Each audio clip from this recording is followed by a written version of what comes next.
hear you! Strike first, strike hard, no mercy, sir!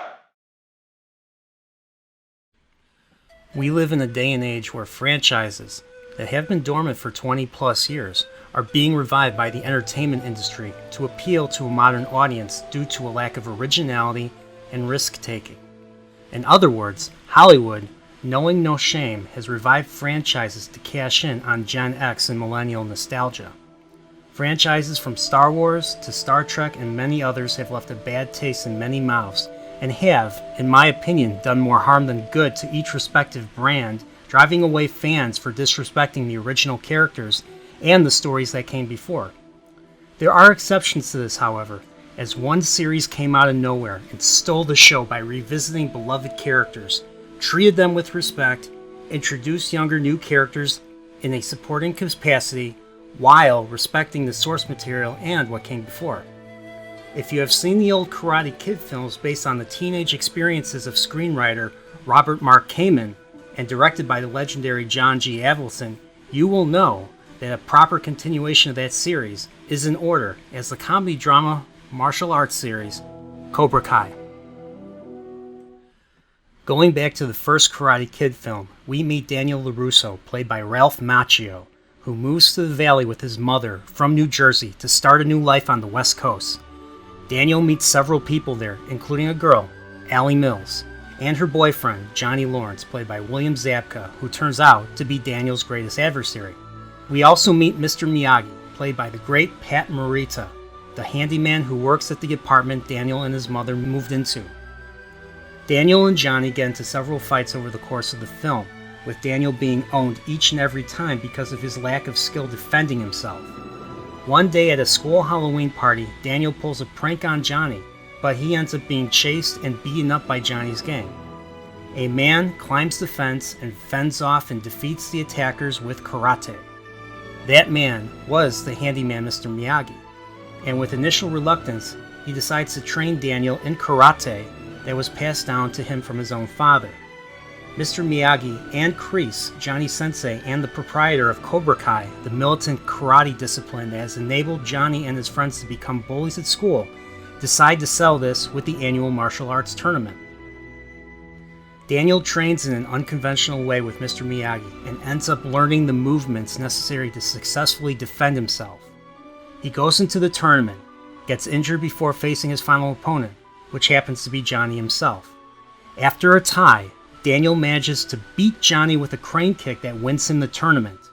Shortly after, in the beginning of part 2, Johnny gets into an argument with Kreese over losing the tournament, which ultimately leads into a fight.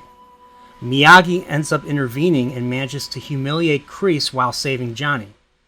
Johnny's time in Cobra Kai is over as him and his friends, they all quit over this. Daniel's adventures with Mr. Miyagi continue in parts 2 and 3, but they are not important to the beginning of Cobra Kai. We jump ahead to the present 34 years later, the setting of Cobra Kai, in the same setting as the Karate Kid, and we catch up with a middle-aged Johnny who is down on his luck as a struggling handyman who loses his job, drinks a lot, and resorts to eating convenience store pizza. He also has a teenage son named Robbie who despises him for not being there for him his entire life.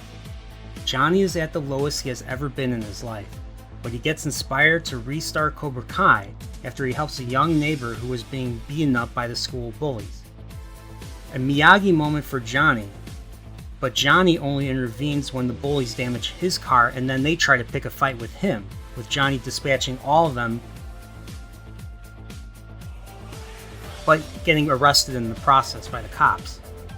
All this and his young neighbor Miguel Diaz, who asks him to teach him karate, inspires Johnny to reopen Cobra Kai, but to make it better and more honor-bound than how Kreese ran things.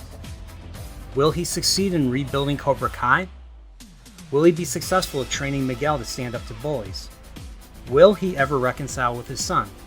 At this point, it is clear the writers are setting up a redemption arc for Johnny, and because of the first episode, I am already sold, hook, line, and sinker, and I don't even fish.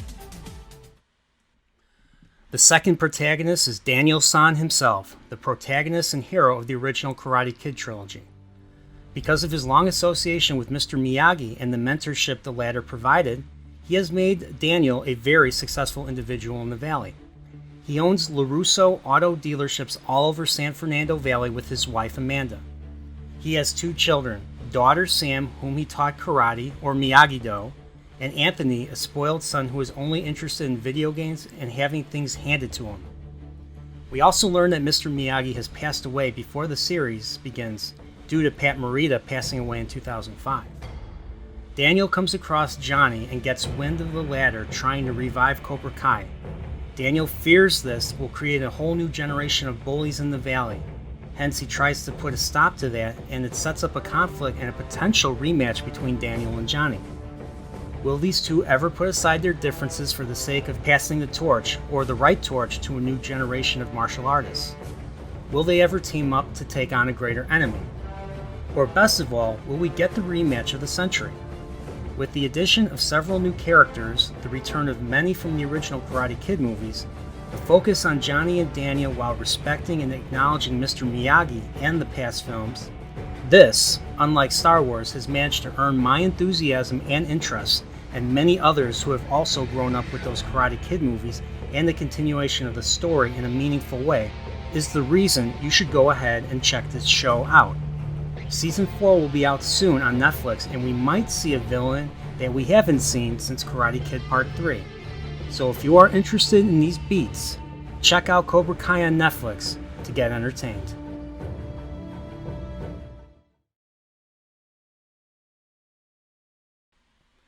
Thanks for watching this Layman's Guide to Cobra Kai.